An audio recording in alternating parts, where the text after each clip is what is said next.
Welcome to part 3 of 2.1 Elimination and Back Substitution. Part 3, we're going to talk about two things that we find at the end of this section of the textbook. Looking at what the row picture and the column picture represent in these scenarios, specifically in terms of the number of solutions that we get when we're solving a system, AX is equal to B. And then looking at two examples, I feel like the title of the section, Examples of Elimination and Permutation, is a little misleading because you feel like there should be more than one of each case, but there's really just one of each case. And so we'll do that, and then obviously if you need to see more examples, etc., just always feel free to reach out to me. We will look at some extra ones on top of the practice problems as needed. So when we're looking, I've got two systems essentially set up here. So again, assuming that we're solving this equation AX is equal to B, same thing here, AX is equal to B. We have a 2x2 matrix in both situations, so we're essentially solving a system of two linear equations in terms of x and y. And so if I think about it that way, we can actually graphically see what's kind of going on. In our first system, what we end up getting are the two equations x minus 2y is equal to -1, and then x minus 2y is equal to +1. Both of these are lines that happen to have the same slope and are parallel. So now again, this picture isn't exact. It mostly, let's say this is 1. The second line ends up passing through somewhere else up here. When x is 0, it's like 1/2, just to give it a value. All right, but the idea is that in this system, there is no solution because these lines are parallel. And we see that visually speaking. And when I view this in terms of the equations like this is the row picture. It's the way to visualize the system using the rows in terms of the equations themselves. We see it again in this example where if I was to represent the rows as two equations and two unknowns, that's a system that we can easily graph. Where again, I have one line going here. I have a second equation going like this. Intersecting here at 2, where we have a single intersection point, which in this example occurs at 1, 1, this being the solution to the system. My equations again being the same, x minus 2y, but this time equal to -1, x plus y being equal to 2. So a little bit different, so that way they're not parallel. But we get a single solution set out of this. And so in this case, notice again how my columns are linearly independent. So this matrix is invertible. We have full rank. We get one solution out of this. In this scenario, notice how my two rows are the exact same. Notice then that the columns are also then linearly dependent. So we say that this matrix is not invertible. This is not full rank.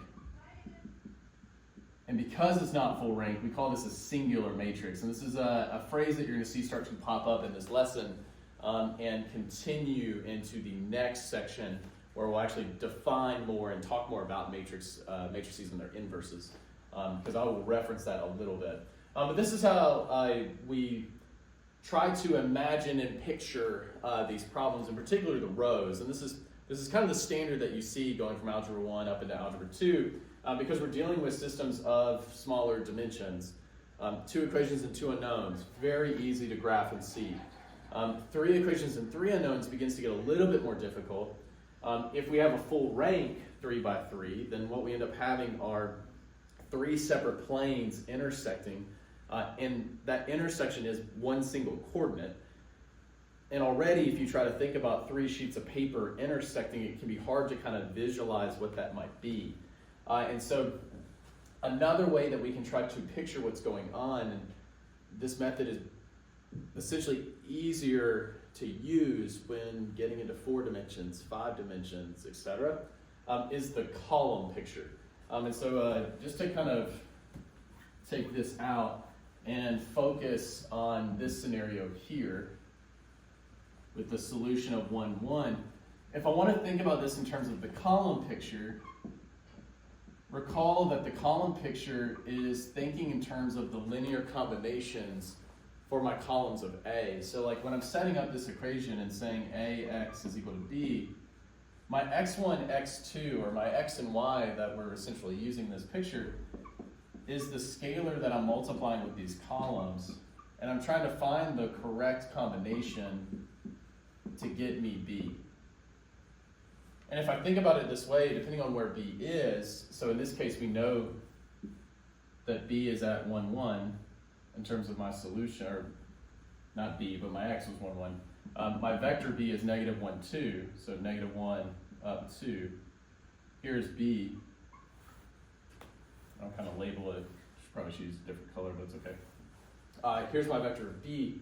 The idea is, can I find a combination of these vectors being added and subtracted and scalar that when I combine them would get me to this location. And so if I was to actually graph out 1, 1 and negative 2, 1, and I'll use the different color now for this, 1, 1 being here. I'll try to make this to scale. So there's column 1. If I add column 2 to this, which is now taking 2 steps to the right, or sorry, 2 steps to the left, 1, 2, and then up 1, here is my column 2 vector. Notice how we have a combination that puts us at that point. In other words, there is a solution which is 1, 1. And whether that is going column 2, so going 2 left, up 1, and then column 1, the combination will always put us there. And so as long as my B, or if my columns are linearly independent, we can find the combination and that will get me there. That full rank expands all of R2, so we can solve this system every single time. This system is consistent because these columns are linearly independent. But when my system is not full rank, when it's not invertible, then we get a singular system. And we saw in the last video that as I transform my matrix to be upper triangular, that actually tells me in terms of my inconsistent system whether I'll have no solutions in the case that they're parallel lines in a two-dimensional space, or I get infinitely many, aka they're the same line or the same plane, determining two-dimensional, three-dimensional space and getting in.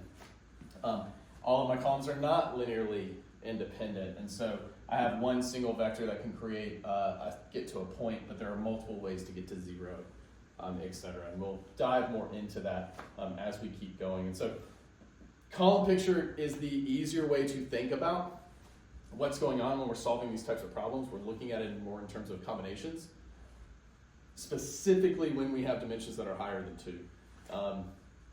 Again, 3 dimensions, doable, but a little bit harder. Desmos will now graph in 3 dimensions, so you can use that, I think, to kind of get a visual there.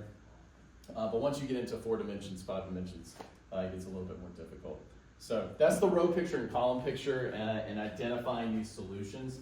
And so what I want to kind of show you now, and this is going to essentially round us out for this section, are some examples of using those elementary and elimination matrices to change a matrix A into an upper triangular matrix, and ultimately change our system and change B into C. So then I can do backward substitution and solve the original system. So we'll start with the matrix A as a 3 by 3. The first column being 2, 4, negative 2. Second column is 4, 9, negative 3. Third column is negative 2, negative 3, and 7. And then our B vector that we're going to essentially set up and solve for is the vector 2, 8, and 10. And so we are essentially trying to solve now this problem, AX is equal to B.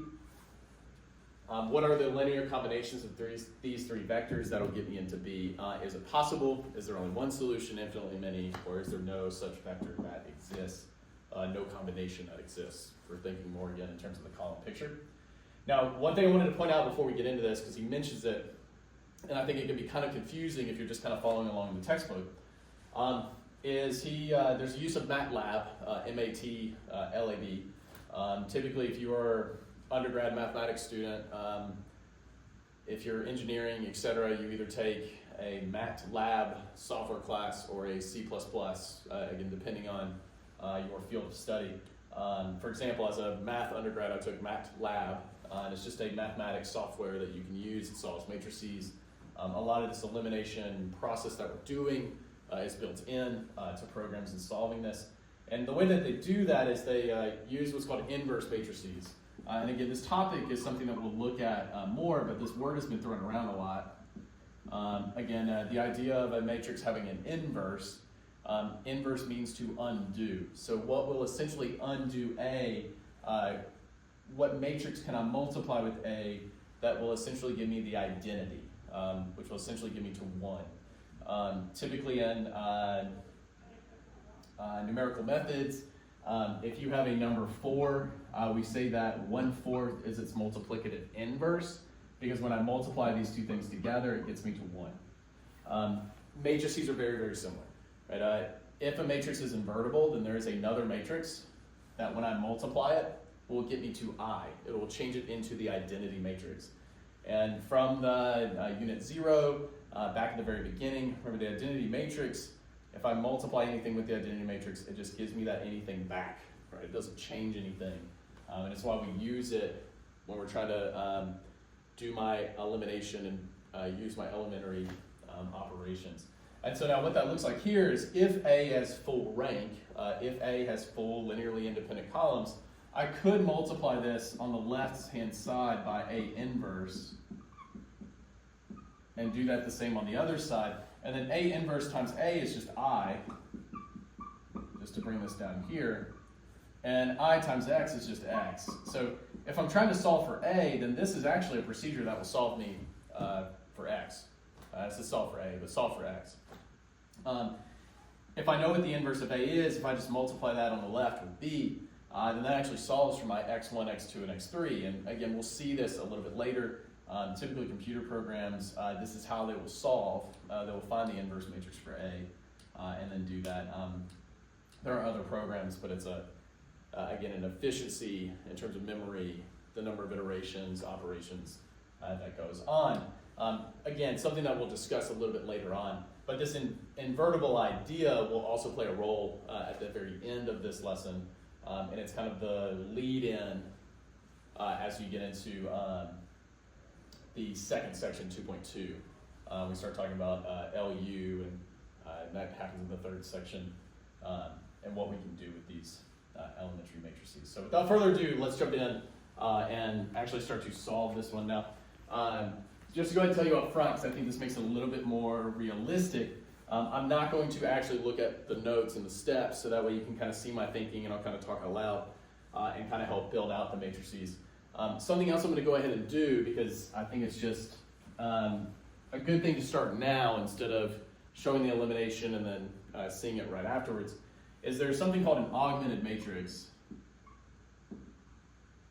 And the purpose of the augmented matrix is whenever I'm going to multiply with this to make it upper triangular, if I'm going to do the exact same process on this vector, then why not do it at the same time? Why not, instead of writing it separately like we saw in the previous lesson, essentially yesterday for me when I filmed it, what if I combine them into one vector? I add this as another column, and so my augmented matrix will look something like this,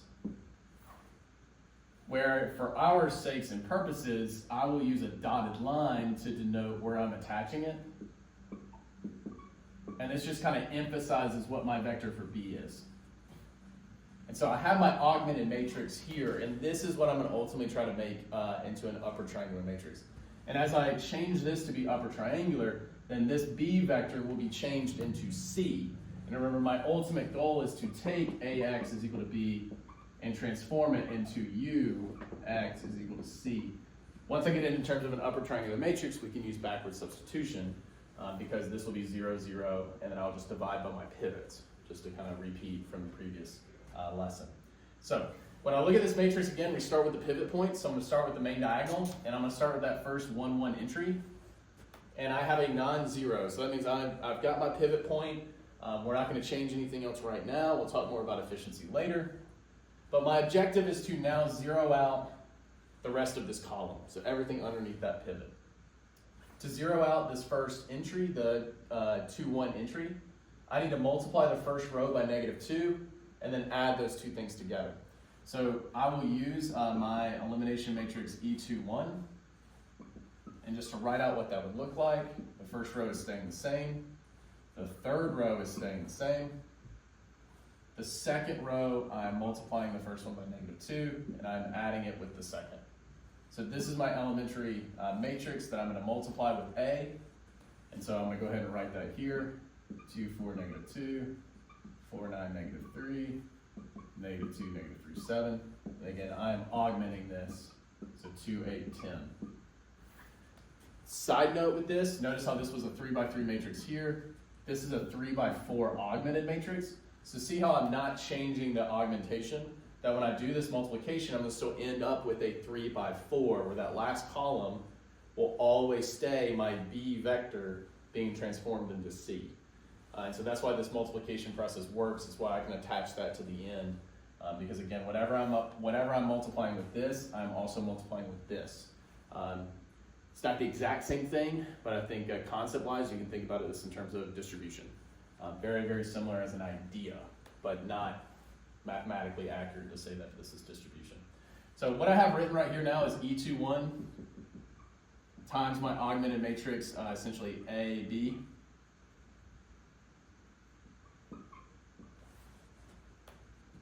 And so now we can perform that multiplication. Again, the first row is going to be unchanged. So that means I'm going to go in and write the result here. So 2, 4, -2, dotted line 2. The second row is the one that ultimately gets altered. So 4 minus 4 is 0. Remember, that's by design. The next entry, I'm going to have 9 minus 8. So that'll give me a 1. I will have -3 plus 4. So 1. And then my last augmented 8 minus 4 is 4. Third row does not change, so -2, -3, 7, and 10. So notice how B has now been altered into 2, 4, 10. If you're following along in terms of the textbook, if you're looking at my lesson notes, you actually see this because I write it out separately, so you can kind of see how the augmented matrix is doing it all at once for us. So there's my first setup. Next round is if I look at my result right here, you can call this A1 if you want to in terms of process. We now need to zero out this entry here. So that means I need to multiply by another elimination matrix, E31. E31, it's because we want to zero out that last row. I'm going to write it here.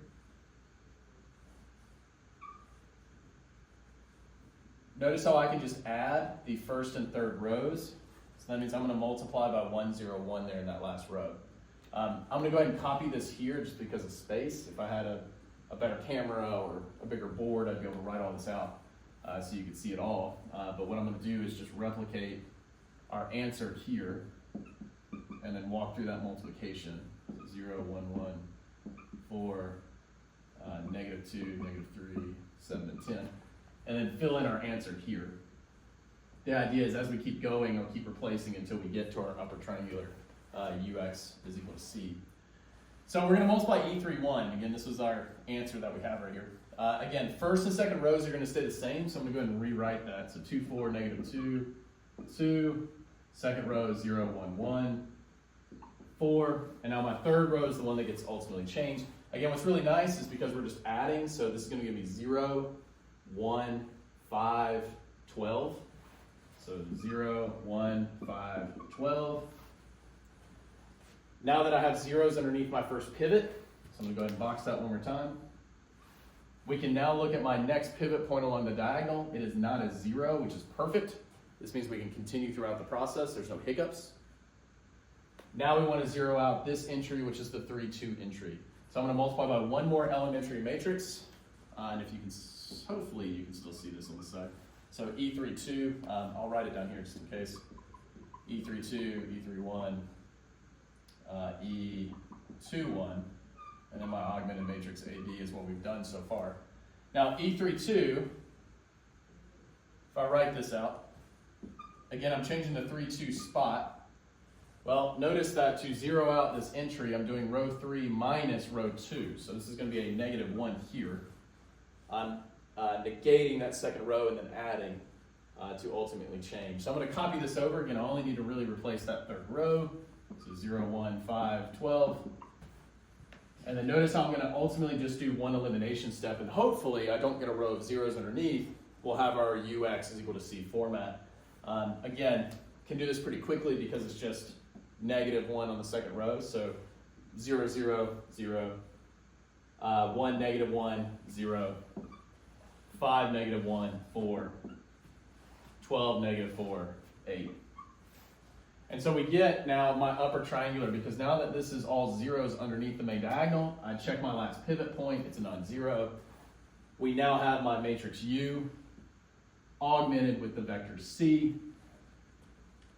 Notice because these are zeros, we can now use back substitution. I will always kind of refer to it as backward substitution, even though the text says back substitution. And again, that back substitution, just to make a note of it, notice how I divide by the pivot point. So I essentially get that x3 is equal to 2, because I will divide by 4.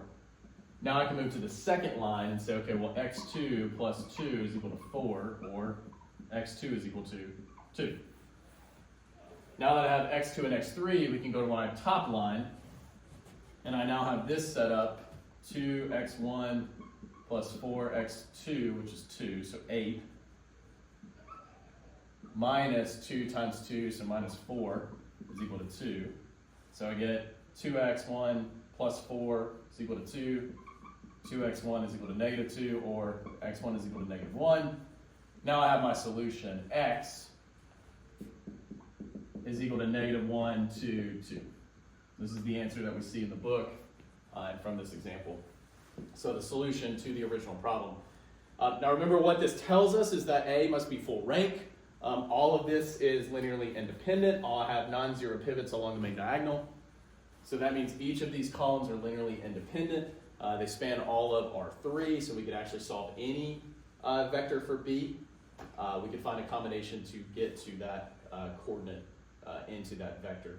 One of the things that I kind of want to mention at this point now is looking back at the combinations that we've done. And I'm going to kind of take away the augmented matrix side of it just to illustrate this point now. And then we'll take a look at our last example.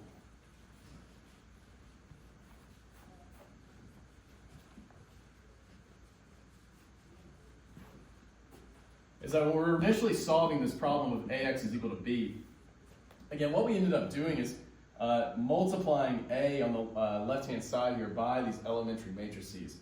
And so if we just essentially changed the left-hand side right here, we just focused on A, just to kind of show this standpoint. We focus on just A. If I multiply it by E21 to eliminate the 2-1 spot, I multiply it by E31 next. So notice how we're kind of writing right to left to get rid of that 3-1 spot. And then we multiplied it by E32. That got rid of our final spot. All of this was equal to an upper triangular matrix. And then, of course, we multiplied B by the exact same pattern. But what I want you to kind of see is that if I peeled these off, for example, if I multiplied all of these together, this would create a lower triangular matrix. If I ended up multiplying that into just a singular elementary matrix. And what's interesting is that if I solve for A, so in other words, if I peeled these off, the inverse of that overall lower triangular matrix is another lower triangular matrix. And there's a really interesting relationship between those two things that we're going to investigate in the next couple sections. But what that essentially kind of looks like is this. Notice that if I multiply by E32 to the -1, if I multiply by the inverse of this first matrix, then I would also need to multiply U by E32 inverse. I'll write this with different colors to show it. Now if I do that multiplication, these two things are going to cancel each other out and be inverses, so those are going to be going away. So then I'm going to do the same thing here and continue to peel off. So now I'm going to multiply this by E31, which means I'm going to multiply this by E31 inverse. Now those are going to cancel because they're going to give the identity matrix. That leaves one more to peel off, which is E21. Well, if I multiply those two things, that's going to give the inverse. Well, on the other side, I also have then an E21 inverse.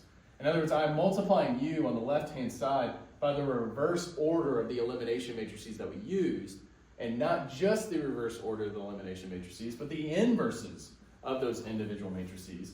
And when I do that, we end up getting this really fascinating factorization of A. Notice what I have now is that A can be rewritten as the multiplication of lower triangular matrices, which ends up being lower triangular, times an upper triangular matrix. In other words, I can break a matrix down into a lower triangular times an upper triangular. And this is going to be a really important factorization, especially when I have a full rank matrix. When my matrix is not singular, then we can do this, and we can break it down. And that's why it's so important that if we can transform it into an upper triangular and see that it's independent, that this has to be the case, that there is another matrix L that we can multiply here. And even L has some really important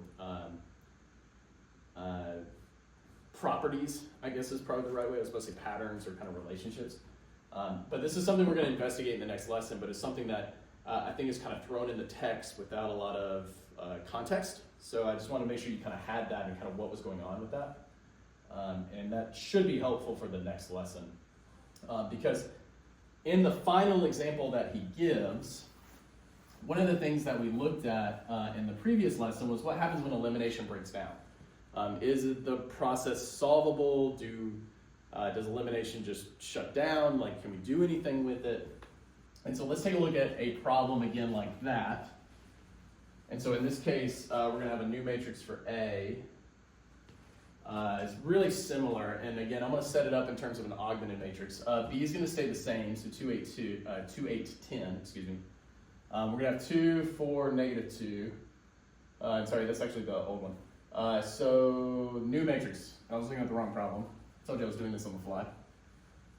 Just to make this as realistic to a class as possible with me. Let's see, so let's say we have 1, 1, 1. So we're not going to have a B here. Let's just look at 1, 1, 1. 2, 2, 3.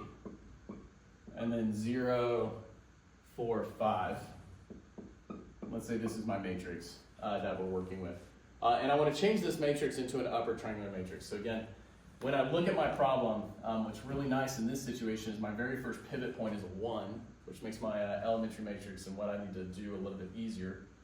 I want to eliminate this 2 right here, so I'm going to multiply it by matrix E21, where I'll have 1, 0, 0. This will be negative 2, 1, 0, 0, 0, 1. So really similar to what we saw previously. Now if I multiply this on the left with A, so let's just say, I'll just do this here. So if I multiply by E21, if I apply this, then we'll get a new matrix, 1, 1, 1, 0, 2 minus 2 is 0, 3 minus 2 is 1.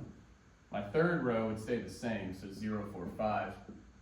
This is a situation where I have my first pivot, 0's underneath, so I go to my next pivot point, well that's a 0. And remember that I can't have a pivot point that is 0. So this process does not work right now, and so we have the question of, well, are we broken? Is this a singular matrix or not? And remember how we talked about, well, we can swap rows and I don't change my system, and that involves multiplying by a permutation. If I happen to swap row 2 and row 3 using the permutation matrix 1, 0, 0, 0, 0, 1, 0, 1, 0, if I multiply this result by this matrix, this will swap my rows to create a matrix that is now, for argument's sake, my matrix for U.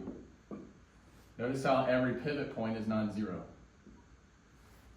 So now I have a system that's solvable. It turns out that although this was a 0 pivot point, it did not mean that this was a singular matrix, that we still had full rank. I just had this multiplication of a permutation. Well, what's fascinating is it doesn't matter when we do that swapping. In other words, if I would have known that we needed to swap, I could have done that swapping here. And hint, this 0 right here is kind of telling us we could. Instead of having to eliminate 2 rows, I could say, oh, well, let's just put this here, eliminate 1s. And this one's already got the 4 in the pivot spot. And we're not changing it, so we can save ourselves some work. But what happens then is instead of multiplying by e21 and then p, remember how we write this from right to left to turn this into u, what I could do instead is do my permutation first and then change it, but it would no longer be e21, because if I'm swapping these two rows, I'm now eliminating e31. So my notation would change a little bit, but this would transform and give me my matrix for U, or be equal to U now. Same upper triangular matrix that we would get and that we got over there. Well, in this scenario, if we follow the same argument from before, if I multiply by the inverse of E31, which is lower triangular, this becomes the identity. My left-hand side becomes P times A, and then L times U. In other words, we still get to the same factorization, even if we need a permutation up front. Permutations can happen at any moment. We can change rows, ultimately we can change columns. It will not change what our system is, as long as we're staying consistent and multiplying it as well with our B for changing rows, changing columns, etc. The only time, again, that elimination breaks down and we get an inconsistent system, remember this tells us that our columns of A are linearly dependent, is when swapping rows does not save us. So remember that if my second row, if that was a 0, it doesn't matter if I swap it, this is 0 and there's no way to escape it.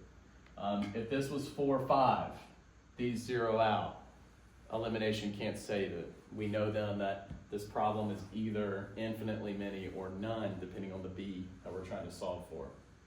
And so again, one of the important takeaways when we're doing elimination is it tells us linearly independence or dependence, tells us if our matrix is full rank or not full rank.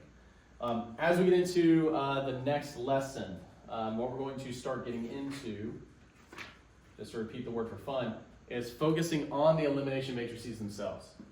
Really starting to discover how they turn into L and really trying to see that. Because I know, at least hopefully, as we've been doing this, and I told you that this is going to result in a lower triangular matrix when I multiply those E's together, hopefully you're asking why. Like, is that actually the case? And either doing it yourself or in the next lesson we're going to do it all together and kind of see that.